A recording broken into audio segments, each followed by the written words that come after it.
li sadri wa yassir li amri wa hlul 'uqdatam min lisani yafqahu qawli. Baiklah, yang terhormat Bapak Usni Sandra S.A.M. Di sini saya sebagai moderator, nama saya Bayu Saputra dan rekan-rekan saya. Yang pertama itu notulen yang bernama Al-Qur'an Santri. Pemateri pertama itu Dini Aulia, yang kedua Dini Amelia, yang ketiga Santi Amelia, yang keempat Yuyun Sundari, yang kelima Rika Puspitasari. Baiklah, di sini judul materi kami yaitu bagaimana menyebut sosialisasi dan partisipasi setelah diundang-undangkannya peraturan atau setelah disahkan undang-undang menurut ketentuan undang-undang nomor 12 tahun 2011. Baiklah, langsung saja kepada pemateri yang pertama kami persilakan. Materi pertama yaitu pengertian dan dasar hukum sosialisasi rancangan undang-undang. Menurut Kamus Besar Bahasa Indonesia (KBBI), sosialisasi adalah usaha untuk mengubah milik seseorang menjadi milik umum. Atau sosialisasi adalah proses belajar seorang anggota masyarakat untuk mengenal dan menghayati budaya masyarakat dalam lingkungannya. Sosialisasi adalah upaya kemasyarakatan sesuatu sehingga menjadi dikenal, dipahami, dihayati oleh masyarakat kemasyarakatan. Menurut Pasal 105 Undang-Undang Nomor 17 Tahun 2014 menguji Majelis Permusyawaratan Rakyat, Dewan Perwakilan Rakyat, Dewan Perwakilan Daerah, dan Dewan Perwakilan Rakyat Daerah. Salah satu tugas Badan Legislasi DPR RI adalah melakukan sosialisasi program legislatif nasional. Pasal 96 Undang-Undang Nomor 13 Tahun 2022 tentang perubahan kedua atas Undang-Undang Nomor 12 Tahun 2011 tentang pembentukan peraturan undang-undangan telah mengatur bahwa sosialisasi pembentukan undang-undang dilakukan DPR RI bersama dengan pemerintah terhadap yang naskah akademik dan atau bersama dengan pemerintah terhadap yang naskah peraturan undang-undangan agar dapat diakses dengan mudah dan dimengerti oleh masyarakat secara luas. Pembentukan peraturan undang-undangan yang dapat dilakukan melakukan kegiatan konsultasi politik di antaranya melalui 1. Rapat dengar pendapat umum, 2. Kunjungan kerja, 3. Seminar lokakarya, diskusi, 4. Kegiatan konsultasi publik lainnya. Sekian dari saya kembalikan kepada moderator. Baik, terima kasih kepada saudari Dini Aulia yang telah menyampaikan materinya pemateri pertama. Selanjutnya pemateri yang kedua akan disampaikan oleh Dini Amelia. Kepadanya kami persilakan. Baik, terima kasih kepada moderator. Saya akan melanjutkan materi selanjutnya yaitu upaya peningkatan sosialisasi. Upaya mewujudkan efektivitas sosialisasi RUU tidak pernah lepas dari koordinasi dan kerjasama antara DPR RI dan pemerintah selaku kuasa pembentuk undang-undang dengan masyarakat sebagai pihak yang menjadi objek dari RUU tersebut. Menurut Mardani, beberapa faktor yang menentukan sosialisasi RUU dapat efektif adalah dengan menggunakan yang pertama media, yang kedua sistem, yang ketiga waktu dan tempat. Selain itu, sosialisasi yang efektif juga perlu menyediakan sistem yang tepat untuk menyebarluaskan informasi yang benar tentang peraturan perundang-undangan. Sistem tersebut harus dibangun sejak awal penyusunan, pembahasan dan pengesahan menjadi undang-undang. Masyarakat dapat mendapatkan informasi yang berkesinambungan. Dalam penggunaan sistem, perencanaan sosialisasi peraturan perundang-undangan harus tegas dan diatur dengan baik siapa audiensnya dan sampai mana materi yang akan disampaikan dalam sosialisasi tersebut. Sosialisasi pada waktu dan tempat yang tepat penting untuk dilakukan dengan informasi terkait dengan kondisi terkini serta materi muatan perubahan yang ada dalam RUU terbaru dapat disampaikan dengan baik pada masyarakat. Dalam melakukan sosialisasi tersebut dapat direncanakan dan digunakan bersama Komisi 3 DPR RI bersama dengan pemerintah untuk dapat mencapai penyebarluasan informasi yang benar tentang RUU sehingga RUU tersebut dapat segera disahkan dan diterima oleh masyarakat. Baik, itulah yang dapat saya sampaikan. Saya kembalikan ke moderator. Baiklah, terima kasih kepada saudari Dini Amelia. Selanjutnya pemateri yang ketiga akan disampaikan oleh Tanti Amelia. Kepadanya kami persilakan. Terima kasih. Langsung saja selanjutnya. C. Penyebarluasan dan partisipasi publik dalam pembentukan peraturan perundang-undangan. Pertama, itu pengertian umum penyebarluasan dan partisipasi publik. Penyebarluasan itu adalah kegiatan menyampaikan informasi kepada masyarakat mengenai Prolegnas.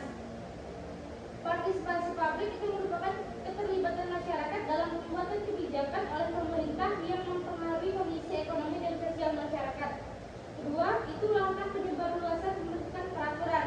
Yang pertama, itu penyebarluasan Prolegnas, Proksum PP, dan Proksum Perpres. Kedua, penyebarluasan rancangan undang-undang. Tiga, penyebarluasan pengundangan. Ketiga, itu partisipasi publik dalam pembentukan peraturan. A. Partisipasi sebagai kebijakan. B. Partisipasi sebagai strategi. C. Partisipasi sebagai alat komunikasi. D. Partisipasi sebagai alat penyelesaian sengketa. Saya kembalikan kepada moderator. Baiklah, terima kasih kepada pemateri yang ketiga, Tanti Amelia. Selanjutnya pemateri yang keempat akan disampaikan oleh Saudari Yuli Sundari. Kepadanya kami persilakan. Baik, terima kasih kepada moderator. Di sini saya akan melanjutkan materi berikutnya, yaitu D. Partisipasi publik dalam pembahasan perundang-undangan. Kesempatan masyarakat terlibat proses pelaksanaan partisipasi publik dalam pembentukan peraturan perundang-undangan pada saat ini sudah mulai dikembangkan. Hal tersebut terlihat dengan mulai melakukannya rapat berdasarkan pendapat umum atau rapat-rapat lainnya, kunjungan kerja, pelaksanaan seminar-seminar atau kegiatan sejenis untuk mendapatkan masukan dari masyarakat. Partisipasi masyarakat merupakan wujud demokrasi, sebagaimana diketahui bahwa demokrasi yang dijalankan di Indonesia adalah demokrasi perwakilan. Anggota DPR merupakan representasi rakyat dipilih dalam pemilihan umum. DPR sebagai organ legislatif memegang kekuasaan membentuk undang-undang. Sebagai pemangku kepentingan masyarakat, berhak memberikan masukan secara lisan dan tertulis dalam rangka penyiapan atau pembahasan rancangan peraturan perundang-undangan dengan tata cara sesuai peraturan DPR nomor 1 tahun 2009 tentang tata tertib. Mungkin itu saja yang dapat saya sampaikan. Saya kembalikan kepada moderator. Terima kasih kepada Saudari Sundari yang menyampaikan materi yang keempat. Selanjutnya materi yang terakhir akan disampaikan oleh Saudari Rita Sutasari. Kepadanya kami persilakan. Baik, terima kasih kepada moderator. Di sini saya akan menjelaskan mengenai urgensi partisipasi publik.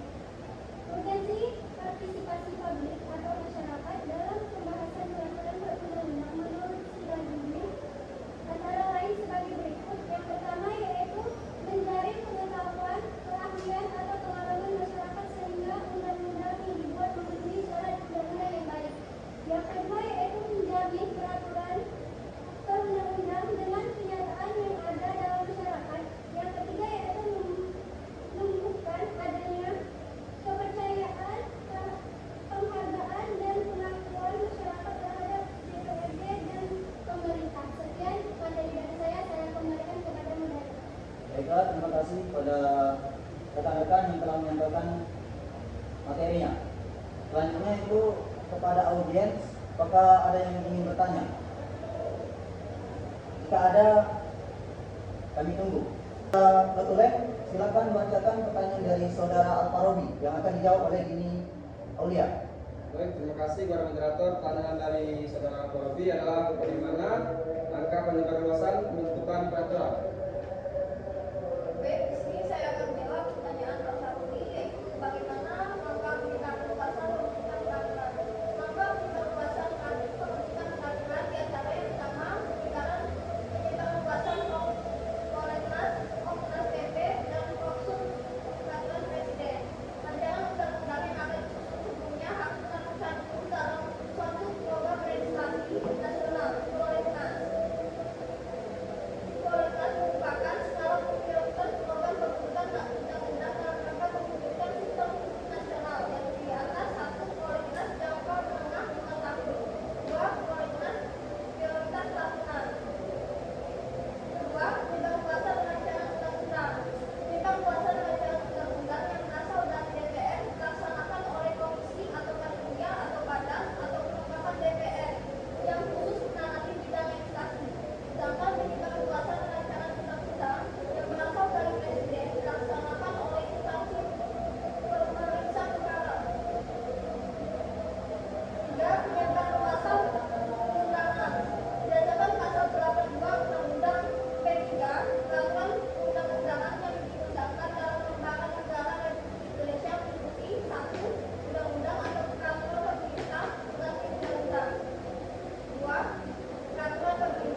kepada saudari Dini Aulia yang telah menjawab pertanyaan dari saudara Al-Farabi.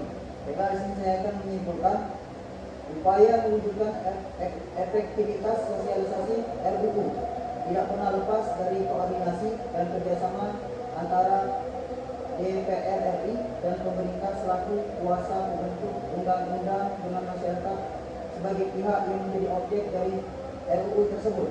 Menurut Mandagi, beberapa faktor yang menentukan sosialisasi RUU dapat efektif adalah dengan menggunakan media, sistem, waktu, dan tempat.